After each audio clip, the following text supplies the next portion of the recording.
इसमें आप लिख लेंगे एक्सरसाइज 1.1। और कॉपी में, बुक में भी लिख लीजिए, कॉपी में भी लिखना है, इससे एक्सरसाइज नहीं लिख रहा है। देखो यही डिफरेंस है पुरानी बुक और नई बुक में। बड़ा इन्होंने इनोवेटिव आइडिया निकाला कि एक्सरसाइज में एक्सरसाइज मत सेम ही होंगे। 1.1 जो क्वेश्चन पुरानी बुक के अगर सेम है, लेकिन इसको करना तो पड़ेगा। ठीक है, ये देखो पहला क्वेश्चन यहाँ देखेंगे सारे बच्चे, विच ऑफ द फॉलोइंग, सब यहाँ देखेंगे, which of the following numbers are not perfect square. कौन कौन से नहीं होंगे, ध्यान से सुनिए। जिसके लास्ट में 2 आएगा, 3 आएगा, 7 आएगा या 8 आएगा। क्या क्या आएगा? 2 आएगा, 7 आएगा, 3 भी आएगा, 3, 7 या 8। ये 4 नंबर जिसके लास्ट में आएंगे वो परफेक्ट स्क्वायर नहीं होता है। तो यानी कि ये परफेक्ट स्क्वायर है, ये है, ये है, ये हो सकता है, नहीं कह सकते, पर ये होगा और ये 3 नहीं होगा। तो कौन कौन से नहीं है पूछा, तो आप कहेंगे first, second and third are not. हाँ, मैं भी यही कह रही हूँ, उर्दू में नहीं बोलती। ठीक है, यहाँ देखो अगला question, which one among this square, this square, this square, this square has last digit 4। यानी कि अगर हम 108 का स्क्वायर करें, यहाँ सीधे बैठ के देखो, 64 का स्क्वायर करें, 108 का स्क्वायर करें, 292 का स्क्वायर करें या 36 का स्क्वायर करें, किसके लास्ट में 4 आएगा? क्या देखो, जिसके लास्ट में 8 होता है और जिसके लास्ट में 2 होता है, उसका स्क्वायर करने पे स्क्वायर के लास्ट में 4 आते हैं। लेकिन जिसके लास्ट में 6 होता है, उसको स्क्वायर करने पे 6 ही आता है। तो ये नहीं होगा। जिसके लास्ट में 4 होता है, उसका स्क्वायर करने पे भी 6 आता है। ठीक है, तो ये कह रहा है किसका स्क्वायर करने पे 4 आएगा। तो 4 आता है 2 का स्क्वायर करने पे और 8 का। क्यों? क्योंकि 2 का स्क्वायर तो 4 होता ही है और 8 का स्क्वायर 64 होता है, उससे भी लास्ट में 4 आ जाता है। ठीक है, तो इसका आंसर कौन कौन सा होगा बेटा, जल्दी बोलिए। 108 एंड 292। लेकिन जब आप इसको कॉपी में करेंगे तो करके भी दिखा देंगे। 108 का स्क्वायर कर लेना, जितना आएगा उसमें लास्ट में जो 4 आएगा उसको अंडरलाइन करके दिखा देना। ऐसे ही अगले में, तो उससे क्लियर हो जाएगा। आगे बढ़ जाए। तीसरा क्वेश्चन देखो, ये कह रहा है इसका स्क्वायर ये, what is the value of 126 square. 126 के स्क्वायर की वैल्यू क्या हो? तो मैं आपको बताऊं, ध्यान से सुनो इस क्वेश्चन को, very important question for exam. इसमें क्या कंसेप्ट लगता है, सुनिए। 2 का स्क्वायर क्या होता है? 4 होता है ना। ये किसका स्क्वायर होता है? 2 का स्क्वायर होता है ना। तो ये पहले 2 ऑड नंबर का सम होता है। 3 का स्क्वायर क्या होता है? 9। ये 3 का स्क्वायर होता है ना, 3 का। तो इसका मतलब ये पहले 3 ऑड नंबर का सम होता है। ठीक है, तो जो 4 का स्क्वायर होगा वो पहले 4 ऑड नंबर का सम होगा। जो 5 का स्क्वायर होगा वो पहले 5 ऑड नंबर का सम होगा। जो 6 का स्क्वायर होगा वो पहले 6 ऑड नंबर का सम होगा। इसका मतलब क्या हुआ, अगर ये 125 का स्क्वायर है तो ये पहले 125 ऑड नंबर का सम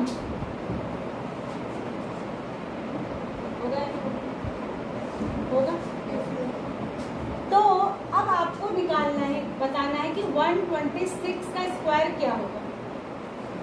कैसे निकालेंगे?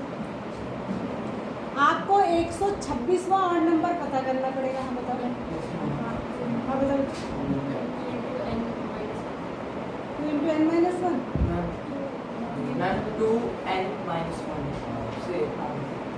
2n minus 1 से आएगा। इसने कहा 2n minus 1 कर दो, तो इसमें n क्या होगा?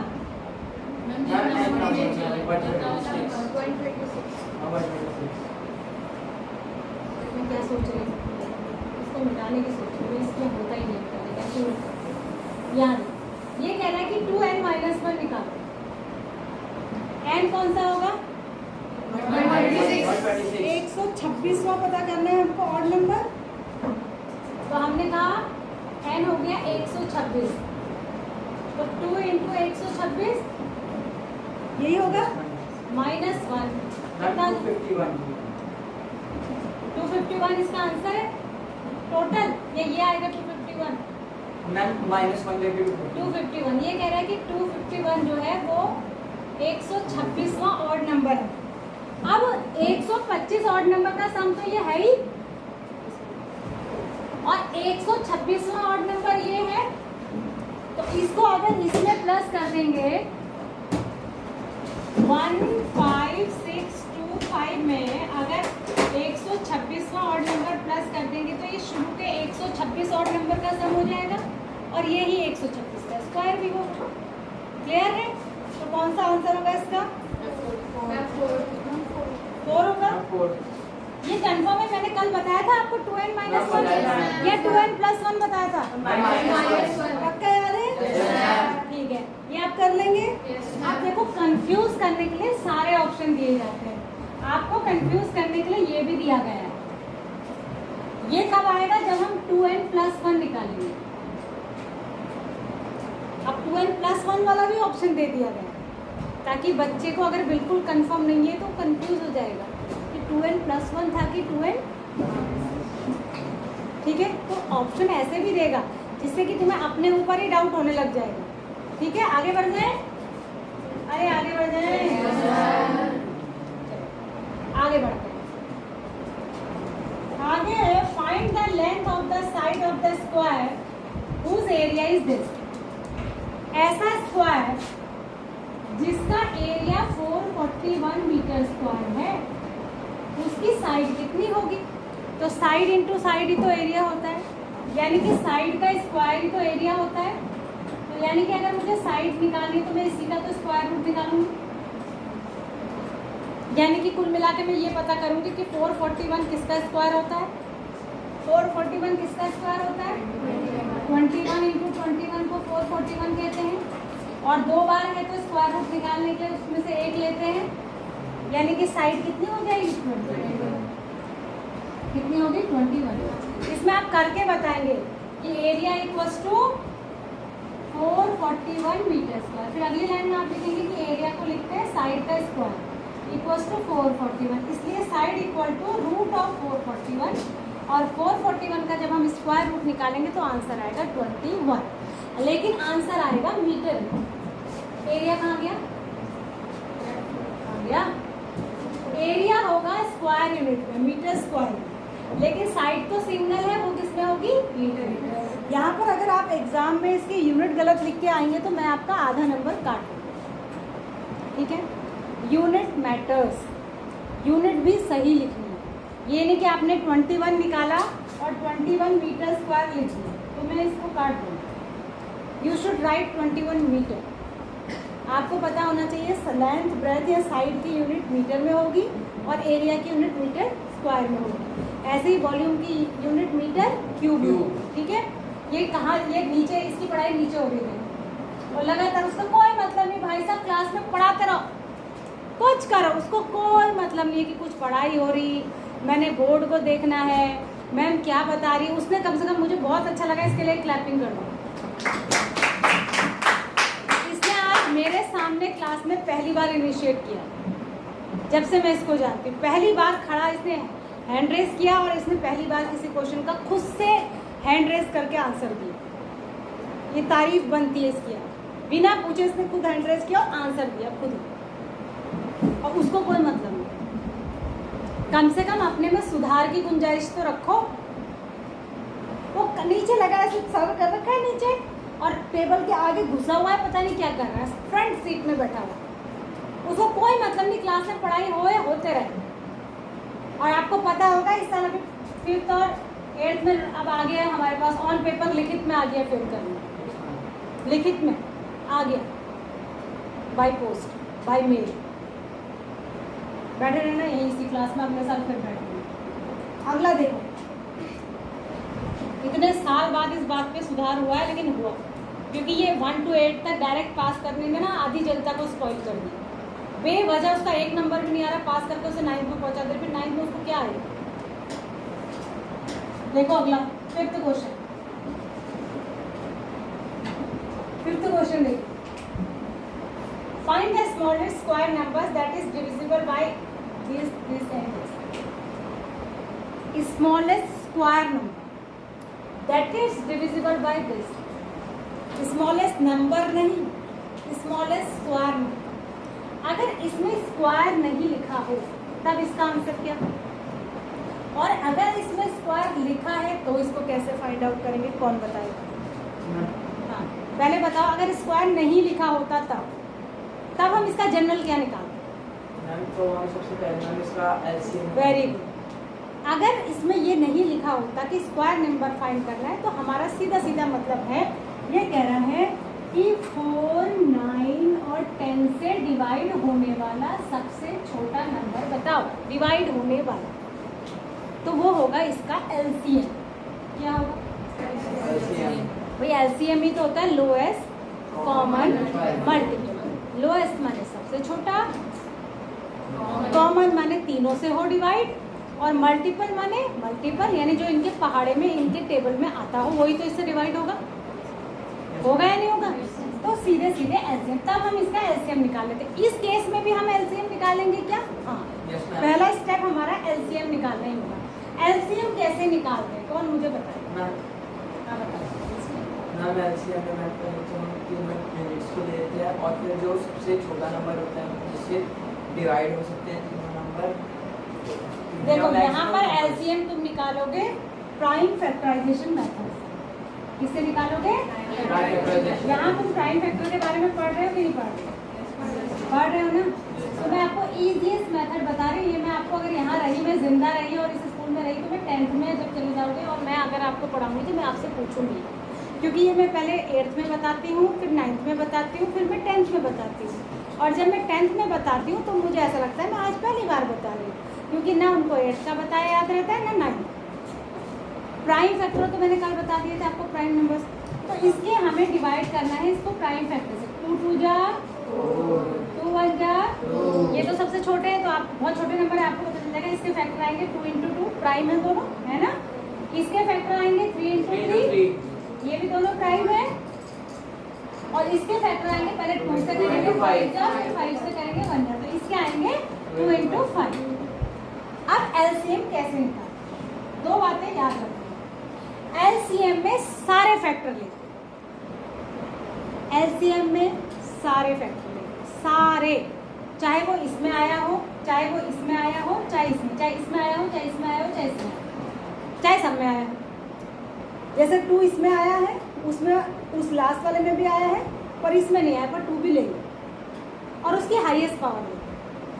क्या लेते हैं? हाईएस्ट। जैसे 2 यहाँ भी आया है, वहाँ भी आया है, लेकिन यहाँ 2 बार आया है, तो जो ज़्यादा बार आया है आप वो ले लीजिए। 3 एक ही में आया है और 2 बार आया है, तो दोनों ले लेंगे स्क्वायर, ठीक है? और 5 एक जगह आया है, बाकी 2 में नहीं है, कोई गम नहीं, 5 भी ले लो, ठीक है? गलत आ रहा है क्या? 2 का क्यूब नहीं हो। हाँ ठीक आ रहा है, ठीक तो आ रहा है, ठीक आ रहा है। क्या है और कुछ है जो मैंने छोड़ दिया? अरे 9 आ गया, 8 × 4 आ गया, 8 × 5 आ गया, कितना आ गया? 180। 180 इसका एलसीएम। क्या होगा इसका एलसीएम? 180। समझ में आ गया? तो आपको याद रहेगा कैसे एलसीएम निकालते हैं। एलसीएम में सारे फैक्टर लेते हैं, इररिस्पेक्टिव ऑफ दिस, इस बात से कोई फर्क नहीं पड़ता कि वो तीनों में है या नहीं। तीनों में से किसी एक में है तब भी लेंगे, 2 में है तब भी लेंगे, और तीनों में है तब भी लेंगे, छोड़ना किसी को नहीं। अब कंफ्यूजन ये हो सकता है कि यहाँ 2 एक बार है, यहाँ 2 बार है, कौन सा वाला लेना है? तो जहाँ ज़्यादा बार है वो वाला लेना है, फिर सबको मल्टीप्लाई कर दो, ठीक है? आ गया 180। अब बताओ आगे का प्रोसेस। मैम जब स्क्वायर के सम वाला निकालने से मैम, तो मैम पहले सभी नंबर्स का स्क्वायर निकालते हैं, फिर उनका एलसीएम लेते हैं। अच्छा, इसने कहा दूसरा मेथड ये कह रहा है पहले सारे नंबर का स्क्वायर निकाल लो, निकालो। 4 का स्क्वायर 60, 16, 81 and 100. 81 एंड 100 निकालो। अब क्या करें, इनका एलसीएम ले, यस मैम। निकालो जरा इनका एलसीएम, सारे बच्चे निकालो। मैंने आपको बता दिया एलसीएम कैसे निकालते हैं। या सिर्फ उसी का निकाला 4, 9 और 10 का। देखो देखो अच्छे 4, 9 और 10 का एलसीएम निकालिए, यहाँ तक बिल्कुल सही था, कोई दिक्कत नहीं, इतना तो हमने करना ही है। जहाँ भी स्मॉलेस्ट वाली बात आती है वहाँ एलसीएम तो निकालते 180 आ गया, लेकिन प्रॉब्लम ये है कि 180 जो है वो स्क्वायर नहीं है, इसने का परफेक्ट स्क्वायर बताना है, मतलब जो इनसे डिवाइड भी होता हो, सबसे छोटा हो इनसे डिवाइड होने वाला, लेकिन वो स्क्वायर होना चाहिए। अब अभी हमने पहले जब कंसेप्ट पढ़ा तो हमने ये पढ़ा था कि जिसके लास्ट में सिंगल जीरो आता है या ट्रिपल जीरो आता है या 5 टाइम्स जीरो आता है और टाइम्स जीरो आता है, वो कभी भी परफेक्ट स्क्वायर नहीं होता। तो क्या करें, इसने तो बोला वो नंबर स्क्वायर होना चाहिए, हम इसको फैक्टराइज कर लेंगे। जब आप इसके फैक्टराइज करोगे तो अब दोबारा इसको फैक्टराइज करने की जरूरत है नहीं। ये किस किस को फैक्टराइज करके आया था, इसके फैक्टर तो हमको पता ही है, यही तो थे जिनको मल्टीप्लाई करके ये आया था। अरे यही थे ना, तो इसको दोबारा फैक्टराइज करेंगे क्या, नहीं, यही तो है इसके प्राइम फैक्टर, इनको मल्टीप्लाई करके तो बना था 180। इसमें दिक्कत क्या है, इसमें दिक्कत ये है कि इसमें एक नंबर का जोड़ा नहीं, वो है 5। अगर 5 का भी पेयर होता तब तो ये स्क्वायर नंबर ही होता, तो कोई बात नहीं, इसको 5 से मल्टीप्लाई कर देते, यानी कि 180 जो आ रहा था ना उसको 5 से और मल्टीप्लाई 900, तो वो स्मॉलेस्ट नंबर होगा 900। बात समझ आ गई, ये इसका आंसर है। अब देखो क्वेश्चन कैन बी चेंज, मैं आपसे कहूँ क्या 5, 6 और 12 इनसे डिवाइड होने वाला स्मॉलेस्ट नंबर बताओ, क्वेश्चन मैंने चेंज कर दिया, पैटर्न वही है। आप क्या करेंगे, पहले इनका एलसीएम निकालेंगे, जैसे ही एलसीएम आपके हाथ में आ गया, मतलब प्राइम फैक्टर आपने रखे, तो आप देख लेंगे कि सबके जोड़े हैं या नहीं। अगर सबके जोड़े नहीं हैं तो जिस जिसका पेयर नहीं है उतने उतने से मल्टीप्लाई करेंगे। जैसे यहाँ पर तो एक ही नंबर था जिसका पेयर नहीं था, मान लिया यहाँ पर 2 भी ऐसा होता है जिसका पेयर नहीं होता, जैसे मान लिया कोई दूसरा नंबर होता है जिसके फैक्टर ये आता है, तब हमें 2 जोड़े पूरे करने पड़ते हैं, हमें इस 2 का पेयर भी बनाना पड़ता और इस 5 का पेयर भी बनाना पड़ता, फिर हम ये जितने थे सबको मल्टीप्लाई कर देते तो हमें स्मॉलेस्ट नंबर मिलता। बस समझ आई, सिंपल। सबका एलसीएम निकालो, प्राइम फैक्टर सारे मल्टीप्लाई में लिखो, आराम से थोड़ा तसल्ली करके देख लो किस किस का पेयर नहीं है, जिस जिसका पेयर नहीं है उतने उतने से मल्टीप्लाई करके सबके जोड़े बना लो, जोड़े बनाने के बाद सबको मल्टीप्लाई कर लो, जो आएगा वही आंसर। क्लियर है? अरे क्लियर है? इतने मरे मन से क्या कह रहे हो, फिर आगे चलो।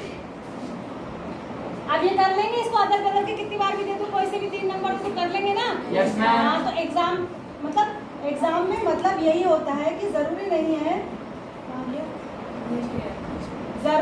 है कि जो यहाँ दिया है यही था, ये क्वेश्चन भी मुझे लग रहा है आपके सेम ही है। ये कह रहा है, ये बहुत सेम क्वेश्चन है, वही एक्सरसाइज है जो इसमें थे, बताओ इन्होंने चेंज क्या करा, अपना नाम कर लिया खाली एनईपी 2020 का, सब क्वेश्चन भी वही है, कुछ क्वेश्चन को छोड़ के। इसमें ये कह रहा है find the smallest number by which 9408 must be multiplied so that the product is the perfect square. ये कह रहा है कि किस नंबर से हम इसको मल्टीप्लाई करें, सबसे छोटे किस नंबर से हम इसको मल्टीप्लाई करें कि ये परफेक्ट स्क्वायर बन जाए। सो जा बेटा, बिस्तर लगा दूंगी, ये सीधी बैठ। तो जब ये कह रहा है कि ये परफेक्ट स्क्वायर बन जाए तो इसका दूसरा मतलब यह है कि ये परफेक्ट स्क्वायर नहीं है, और आपको दिख भी रहा है कि नहीं है क्योंकि इसके लास्ट में 8 है, परफेक्ट स्क्वायर के लास्ट में कभी भी 8 नहीं होता है, तो यानी कि ये एक परफेक्ट स्क्वायर नहीं है। तो ये कह रहा है किससे इसको सबसे छोटे नंबर से मल्टीप्लाई कर दे कि परफेक्ट स्क्वायर बन जाए।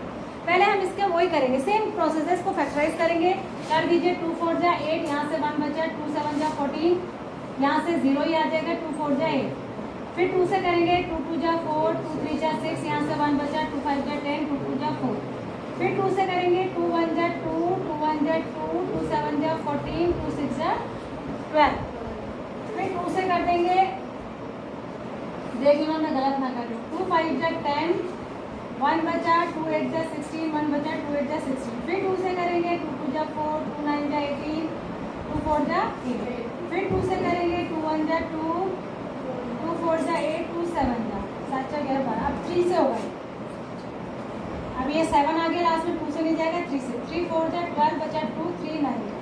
फिर 7 से होगा, 7 7 जा और 7 1। अब देखो इसके फैक्टर क्या है, प्राइम फैक्टर है इसके।